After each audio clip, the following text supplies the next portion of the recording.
लोगों ने प्रमुखता से उठाई। विधानसभा में हम लोगों ने जोरदार ढंग से पहल लिया। विधानसभा का लगता है कि अब औचित्य खत्म हो गया है। बिहार का वास्तविक मांग क्या है वो बिहार के लोग जानते हैं। बिहार का भयानक पलायन है, कोई इंडस्ट्री नहीं है। आज लोकतंत्र की परिभाषा बदल गई है। हम लोग बाहर सड़कों पे भी लड़े हैं, सदन के अंदर भी आवाज उठाए हैं और आगे भी हम लोग इन सवालों को लेकर के संघर्ष करेंगे।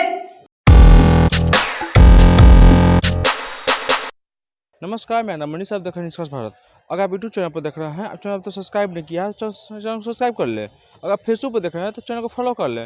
देखिए, भाकपा माले आज प्रेस कॉन्फ्रेंस कर रहे हैं। प्रेस कॉन्फ्रेंस करते हुए क्या कुछ कर रहे हैं, फिर वीडियो को सुनिए। को हम लोगों ने प्रमुखता से उठाई। विधानसभा में हम लोगों ने जोरदार ढंग से पहल लिया। हमारे विधायक दल और हमने जो हमारी इंडिया गठबंधन है, जो यहाँ बिहार में महागठबंधन है, महागठबंधन को भी बिहार विधानसभा में हमने एकजुट बनाए रखने में कामयाब हुए। और हमारी जो एक सदस्य है विधान परिषद में, उन्होंने भी विधान परिषद में अपनी भूमिका के माध्यम से बिहार की जनता के सवालों को प्रमुखता से उठाया और बेहतरीन अपनी भूमिका अदा की। और यहाँ तक कि विधान परिषद की माननीय जो सदस्य है विरोधी दल की राबड़ी जी के साथ मिलके उन्होंने वहाँ भी एकजुटता का प्रदर्शन किया। और इस तरह से अब हम लोग जनता के सवालों के साथ जो धोखा हुआ है, जनता के सवालों को उठाने का कोई मौका नहीं दिया। ये जो अध्यक्ष महोदय का आचरण बिल्कुल एक सदन के अध्यक्ष का आचरण नहीं। अध्यक्ष हमेशा सदन का गार्जियन होते हैं, अभिभावक होते हैं और निष्पक्ष रूप से उनको फैसला लेना चाहिए। लेकिन उन्होंने जिस तरह से कल गैर सरकारी संकल्प में भी हमें वोट विभाजन का अधिकार नहीं दिया, इस तरह से पता चलता है कि उनका जो रवैया है बिल्कुल तानाशाही पूर्ण रवैया रहा। और बिहार विधानसभा में जनता के जिन सवालों को लेकर के हमें पहल करना था, हमने किया, लेकिन इसका कोई जवाब जो है सरकार ने दिया नहीं। और विधानसभा का लगता है कि अब औचित्य खत्म हो गया है। सब जानते हैं कि बिहार के विशेष राज्य के दर्जा के लिए लंबे समय तक बिहार की जनता ने संघर्ष किया और सत्ताधारी पार्टी जदयू ने उसी नाम पर बिहार के लोगों का वोट लेने का काम किया। इस बार लोकसभा चुनाव में भी उन्होंने कहा कि सरकार एनडीए का बन जाएगा तो बिहार को विशेष राज्य का दर्जा मिलेगा। लेकिन जब पार्लियामेंट शुरू हुआ तो भाजपा के मंसूबे साफ हो गए। केंद्र की सरकार ने एक लाइन में कह दिया कि हम बिहार को विशेष राज्य का दर्जा नहीं देंगे। इस पर तो इनको कहने की कोई बात नहीं थी। जिस दिन बजट पास हुआ 22 या 23 तारीख को, उस दिन हम लोगों ने देखा कि बिहार को कुछ परियोजनाएं दी गई, सड़क की परियोजनाएं, और उसी को विशेष पैकेज कहकर जनता दल यूनाइटेड के द्वारा अपनी शर्म को छुपाने की कोशिश हो रही थी। जो उन्हें शर्म आनी चाहिए उसको छुपाने की कोशिश हो रही थी। और वो जबरदस्ती बिहार की जनता को ये बताना चाह रहे थे कि ये विशेष पैकेज है, जबकि हम सब जानते हैं कि परियोजनाएं विशेष पैकेज नहीं हुआ करती। एक्सप्रेसवे तो बिहार का मांग नहीं था। बिहार का वास्तविक मांग क्या है वो बिहार के लोग जानते हैं। बिहार का भयानक पलायन है, कोई इंडस्ट्री नहीं है। क्या इस बजट में इंडस्ट्री के लिए कोई पैसा आया? बिल्कुल नहीं आया। बिहार के बच्चे नौजवान सरकारी नौकरी करते हैं, उसकी तैयारी करते हैं। क्या सरकारी नौकरी में बढ़ोतरी का फरमान आया? नहीं आया। अग्निवीर को खत्म कर स्थायी नौकरी करने के बाद बिहार के नौजवान लड़ रहे थे। आपने देखा था रेलवे ट्रैक से लेकर तमाम जगहों पर कि अग्निवीर को खत्म करने का प्रावधान शुरू हुआ? बिल्कुल नहीं हुआ। बिहार के सामाजिक आर्थिक सर्वेक्षण में यह बातें सामने आई कि बिहार में 36% लोग, जिनकी संख्या 94 लाख परिवार है, 94 लाख जनता नहीं, 94 लाख परिवार, मतलब एक परिवार में कम से कम 5 सदस्य भी जोड़ लीजिए तो 94 गुणे 5 कर दीजिए। इतने ज्यादा मात्रा में लोग 6,000 रुपए की मासिक आमदनी से कम पैसा कमाते हैं। बिहार सरकार का 65% रिजर्वेशन बिहार में सरकार ने अपना 65% बढ़ाने का किया।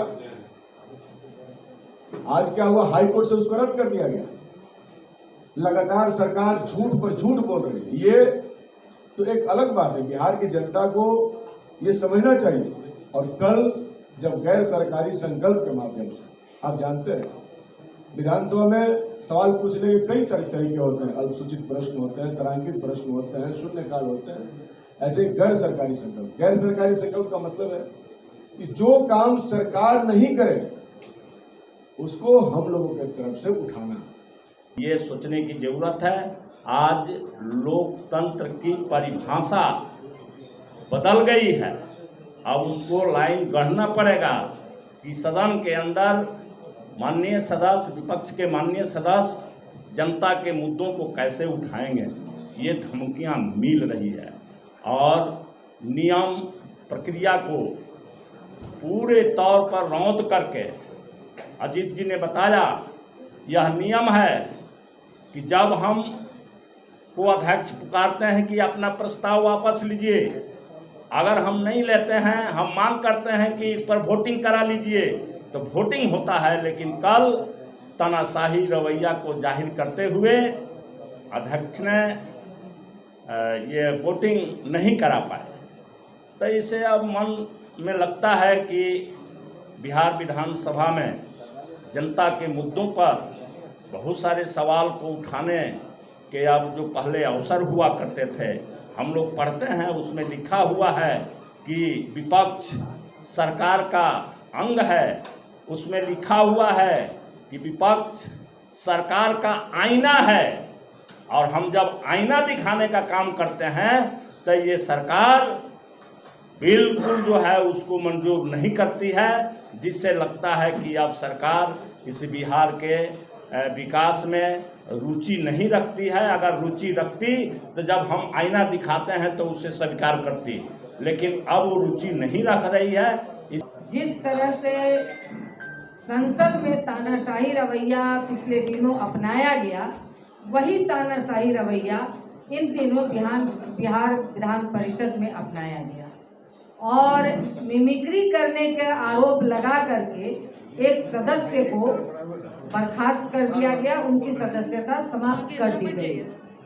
अब बिहार में अगर आप समझ लीजिए कि राजनीतिक सवालों को लेकर के लोकतांत्रिक पहलकदमी अगर कार्रवाई की जाएगी, क्योंकि नारा लगाना, अपोज करना, अपनी बातें रखना, सदन में सत्ता और विपक्ष दोनों मिल करके ही सदन की खूबसूरती होती है। ऐसी स्थिति में अगर कोई अपनी बात रखता है और उस स्थिति में उनको कह दिया जाता है कि आप मिमिक्री के आरोप में उनकी सदस्यता खारिज की जा रही है, तो ये कौन सा परंपरा यहाँ बिहार में लागू हो रहा है। तो इन सवालों को लेकर के हम लोग देख रहे हैं और जनता भी इस बात को देख रही है।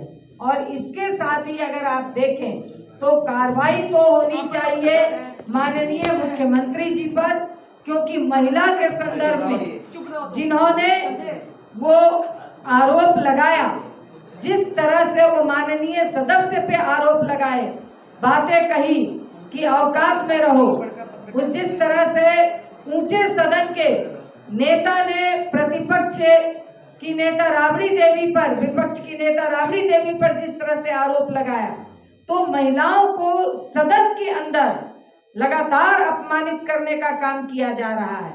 वैसे सदस्यों के ऊपर कोई आचार समिति पहलकदमी नहीं लेती है, जो कि बहुत ही संगीन मामला है।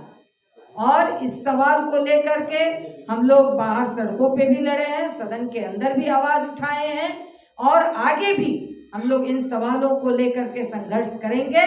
इसलिए पूरे बिहार की महिलाओं ने ये ठाना है कि जब हम नीतीश कुमार को गद्दी पर बिठा सकते हैं तो गद्दी से उतारने की ताकत भी रखते हैं। आप लगातार मुझे सदन में अपमानित कर रहे हैं, महिलाओं को अपमानित कर रहे हैं, तो आने वाले समय में महिलाएं इसका सबक इन सत्ताधारियों को सिखाएंगी। तो आपने सुना भाकपा माले जितना भी विधायक थे सबका कहीं कहना था कि गरीबों शोषितों के लिए कोई भी बात नहीं हो पाया, इधर उधर का बात हुआ लेकिन गरीबों शोषितों की कोई बात नहीं हो पाया है। आप देख रहे थे निष्कर्ष भारत खबर, हमारी निष्कर्ष आपके धन्यवाद।